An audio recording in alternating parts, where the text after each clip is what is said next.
joined here by Lancaster Bible student athletes Dawson Forney and Ben Latham, as well as head coach Jade Brubaker, following a 3-0 setback to Wentworth Institute of Technology in the NCAA men's volleyball tournament round of 16. Coach, I'm going to toss it to you for your opening thoughts from tonight's match. Yeah, first I want to just thank NCAA, Wentworth. They were awesome hosts, support staff, especially Sue. I mean, it was great. Athletic trainers, SIDs, everything. Just really helped us have a great experience while we're here at the NCAA. Appreciate LBC. I want to shout out my athletic director, Rod Bachman, and just the community for their support of our team. I think Lancaster Bible College, me being at Lancaster Bible College, is really my privilege to coach these young men, this team, and these guys really try to think and live their faith out in a way that's different and God-honoring, and we're grateful for this platform that we have here today and the opportunity, and thank God for it. I do shout out to my coaches too, Casey and Brian. Got to get those in. The seniors, but just great. Shout out to Wentworth. Great team today. They played really well. Played as a top seed should. I thought Coach Evan had the team ready to go. Jake did, so an amazing player, but they really did a great job serving, playing at a high level. I just think their power and their height gave us a lot of issues, and we tried to serve aggressive, give ourselves some opportunities, transition, but we weren't able to really capitalize. But yeah, shout out to Wentworth. I thought they did really well. Ben, Coach Brubaker alluded to that service pressure that Wentworth provides from the line. I think it's one of the things that sets them apart as one of the country's top teams, is someone who is in there for all 6 servers, every receive, leading your back line. What were some keys you guys talked about when it came to trying to stay in system in serve receive? Yeah, they definitely do serve like a top team in the country. We really tried to focus on seams because they're notorious for just like hitting great seam shots, and we didn't do a great job at it, but by the end of it we started to pick it up a little bit.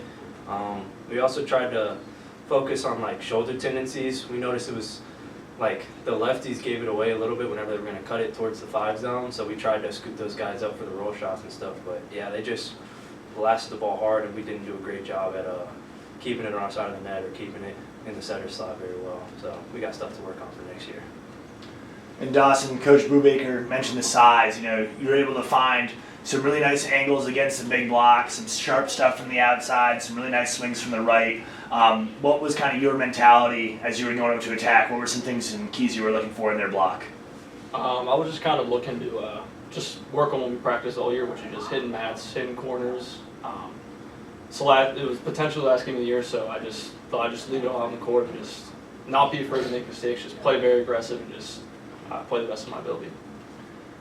And any of the 3 of you guys can take this. I had the chance to see it early in January, watch some matches throughout the year. You guys certainly take pride in your defensive prowess, keeping balls off the floor, that idea of relentless pursuit.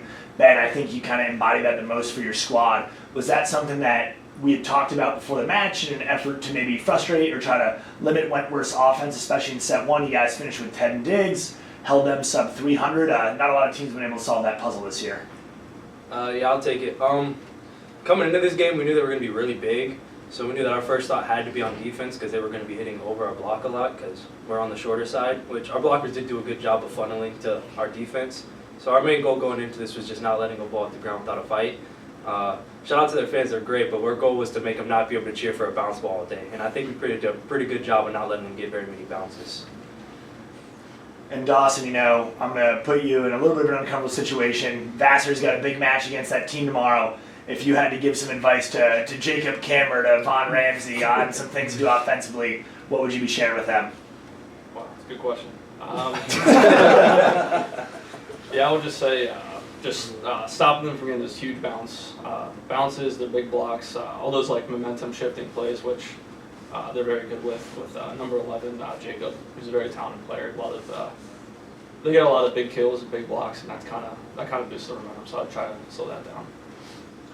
And Coach, obviously a fun year for you guys. First year where the United East had an automatic bid. You guys took care of business. Were able to return to the NCAA tournament for the first time since 2021.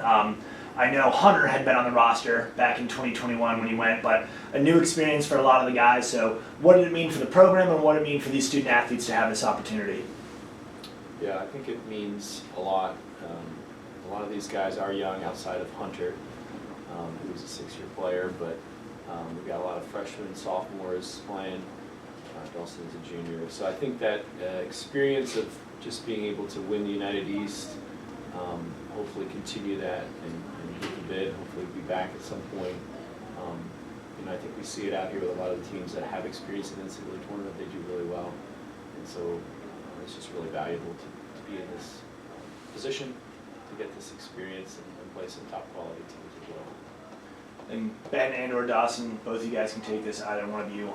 Having the chance to be in this environment and see these top teams at this level when the stakes are the largest, what are some of the biggest lessons you'll take away from this experience, as you guys know the preparation for 24-25 starts very shortly? You wanna go first? I'll go first. Yeah, I think seeing like big teams like these in these scenarios, you can kind of notice the like calmness amidst the storm. Like no matter what was happening, if the fans went crazy, if our bench went crazy, they stayed very level. And I think that's a big thing, is their consistency. And I think one thing that our team is going to start working on is just always having a green light. In big moments, we've been known for kind of taking it back a little bit or playing a little bit more timid. So I think we're going to try to just hit ball hard whenever we can and not be scared of these big blockers and such. Yeah, just going off of that, I would just say the biggest thing is just playing aggressive. We do also, we have the tendency just to, sometimes we're not playing well, we can hang our heads sometimes and we just lose our confidence, and that's when we start playing bad. So just staying aggressive, and someday we played a lot of good teams this year, a lot of top ranked teams, but it'd be nice to just get over that hump and just be the ranked team next year. Well, gentlemen, congratulations on a fantastic season, and I'm excited to see what 2025 holds for Lancaster Bible.